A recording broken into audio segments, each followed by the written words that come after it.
Berikut adalah daftar 5 kasus pembunuhan di Indonesia yang belum terungkap atau masih menjadi misteri sampai saat ini.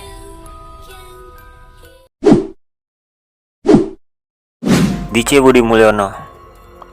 Di era tahun 1980-an, ada seorang peragawati ternama yang cantik bernama DJ Budi Mulyono. DJ Budiarsih tewas dibunuh dengan tembakan berulang kali oleh seorang yang ahli dalam menembak. Kemudian mayatnya dibuang di sebuah kebun karet di bilangan Kalibata yang sekarang menjadi komplek perumahan DPR. Setelah kasus tersebut marak di media massa, polisi akhirnya menangkap seorang tuan renta yang nama aslinya tidak diketahui dan hanya dikenal dengan panggilan Pak Deyang. Dikenal juga sebagai Muhammad Sarajuddin, konon ia adalah seorang dukun. Yang entah dengan alasan dan motif apa yang tidak jelas, ia ditangkap sebagai pembunuh DJ. Bagi polisi, motif tidak begitu penting karena polisi mengungkapkan bahwa katanya mereka memiliki bukti yang kuat. Pak D membantah sebagai pembunuh DJ seperti yang tercantum dalam BAP yang sudah dibuat polisi. Pengakuan itu menurut Pak D dibuat karena tak tahan disiksa polisi, termaksud anaknya yang menderita patah rahang. Ketika itu, Pak D mengajukan alibi bahwa Senin malam ketika pembunuhan terjadi, ia berada di rumah bersama sejumlah rekannya.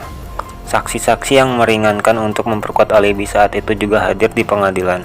Namun, saksi dan alibi yang meringankan itu tak dihiraukan majelis hakim.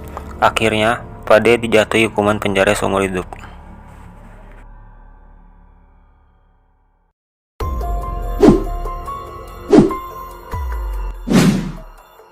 Marsinah. Marsinah hanyalah seorang buruh pabrik dan aktivis buruh yang bekerja pada PT Catur Putra Surya atau CPS di Porong Sidoarjo, Jawa Timur. Ia ditemukan tewas terbunuh pada tanggal 8 Mei 1993 di usia 24 tahun. Dari otopsi menyimpulkan bahwa Marsinah tewas karena penganiayaan berat. Awal dari kasus pemogokan dan unjuk rasa para buruh karyawan CPS bermula dari surat edaran Gubernur Jawa Timur nomor 50 tahun 1992 yang berisi himbauan kepada pengusaha agar menaikkan kesejahteraan karyawan dengan memberikan kenaikan gaji sebesar 20% gaji pokok. Hal tersebut tentunya disambut dengan senang hati oleh karyawan. Namun, di sisi pengusaha berarti tambahan beban pengeluaran perusahaan. Akhirnya, karyawan PT CPS memutuskan untuk unjuk rasa tanggal 3 dan 4 Mei 1993 menuntut kenaikan upah dari 1.700 menjadi 2.250. Siang hari, tanggal 5 Mei, tanpa Marsinah, 13 buruh dianggap menghasut unjuk rasa digiring ke Komando Distrik Militer atau Kodim Sidoarjo. Di tempat itu, mereka dipaksa mengundurkan diri dari CPS. Mereka dituduh telah melanggar rapat gelap dan mencegah karyawan masuk kerja. Marsinah bahkan sempat mendatangi Kodim Sidoarjo untuk menanyakan keberadaan rekan-rekannya yang sebelum dipanggil pihak Kodim. Setelah itu, sekitar pukul 10 malam, Marsinah lenyap. Mulai tanggal 6, 7, 8 Mei, keberadaan Marsinah tidak diketahui oleh rekan-rekannya sampai akhirnya ditemukan telah menjadi mayat pada tanggal 8 Mei 1993. Pada tanggal 30 September 1993 dibentuk tim Bakorstanasda Jatim untuk melakukan penyelidikan dan penyidikan kasus pembunuhan Marsinah. Secara resmi, tim terpadu telah menangkap dan memeriksa 10 orang yang diduga terlibat pembunuhan terhadap Marsinah. Salah seorang dari 10 yang diduga terlibat pembunuhan tersebut adalah anggota TNI. Hasil penyelidikan polisi ketika menyebutkan Surapto, pekerja di bagian kontrol CPS, menjemput Marsinah dengan motornya di dekat rumah kos Marsinah. Dia dibawa ke pabrik, lalu dibawa lagi dengan Suzuki Carry putih ke rumah Yudi Susanto di Jalan Puspita, Surabaya. Setelah 3 hari, Marsinah disekap, Suwono, yaitu Satpam CPS, mengeksekusinya. Di pengadilan, Yudi Susanto divonis 17 tahun penjara, sedangkan sejumlah stafnya yang lain itu dihukum sekitar 4 hingga 12 tahun penjara. Namun mereka naik banding ke Pengadilan Tinggi dan Yudi Susanto dinyatakan bebas. Dalam proses selanjutnya, pada tingkat kasasi, Mahkamah Agung Republik Indonesia membebaskan para terdakwa dari segala dakwah, bebas murni. Putusan Mahkamah Agung RI tersebut setidaknya telah menimbulkan ketidakpuasan sejumlah pihak, sehingga muncul tuduhan bahwa penyelidikan kasus ini adalah direkayasa. Kasus ini menjadi catatan ILO, Organisasi Buruh Internasional, dikenal sebagai kasus 1713. Hingga kini, kasus Marsinah tetap menjadi misteri dan menjadi sejarah kelam ranah hukum di Indonesia.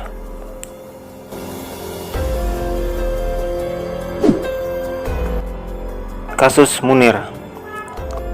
Siapa yang tak mengenal Munir Said Thalib, aktivis HAM yang begitu gigih memperjuangkan penegakan hak asasi manusia di Indonesia.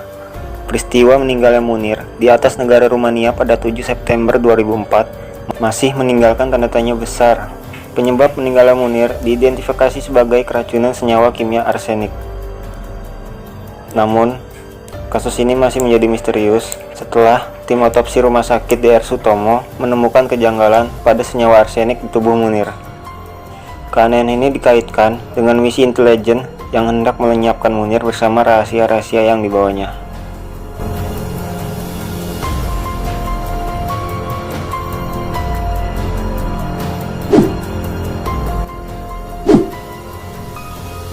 Ita Martadinata Haryono. Seperti almarhum Munir, Ita Haryono adalah seorang aktivis HAM Indonesia yang tewas dibunuh dengan sadis pada usianya yang ke-18 tahun.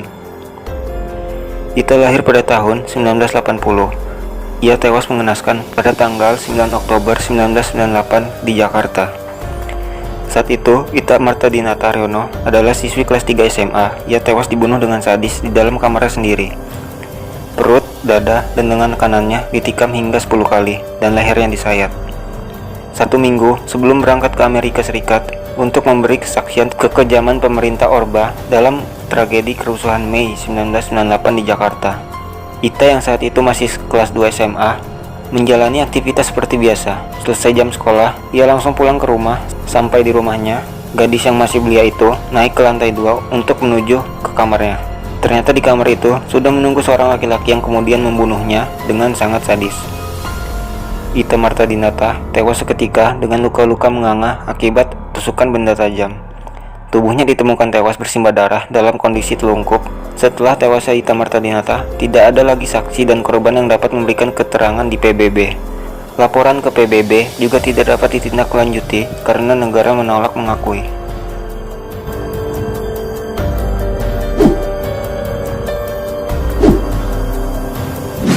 Kasus Setiabudi 1981.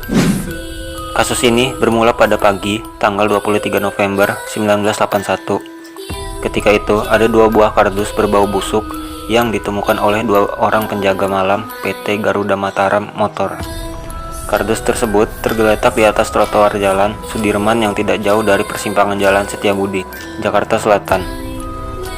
Karena tidak berani membuka kardus tersebut, kedua penjaga kemudian melaporkannya kepada polisi yang berjaga di persimpangan jalan tersebut. Namun karena kondisi persimpangan yang ramai, polisi belum mau beranjak untuk memeriksa kardus tersebut. Hingga akhirnya ada 2 orang gelandangan yang mengais-ngais dus tersebut. Betapa kagetnya gelandangan tersebut karena dus tersebut berisi potongan-potongan mayat manusia. Dus pertama berisi 13 potong tulang manusia dan 1 buah kepala. Sementara dus kedua berisi 180 potong-potongan kecil yang terdiri dari sayatan daging dan isi perut. Di dalam kedua kardus tersebut tidak ditemukan dokumen-dokumen yang dapat menunjukkan identitas mayat. Potongan-potongan tersebut kemudian dibawa RSCM untuk selanjutnya diperiksa oleh dokter ahli forensik RSCM, Dr. Munim Idris. Potongan-potongan ini kemudian berusaha disatukan dan dari sini diketahui bahwa ada beberapa bagian tubuh yang hilang, yaitu anus, kantung kencing, dan pankreas. Dr. Munim juga menemukan fakta bahwa korban menderita penyakit fimosis, yaitu lubang saluran urin yang sangat sempit di ujung kemaluan yang tidak bersunat. Dari hasil pemeriksaan didapatkan profil korban.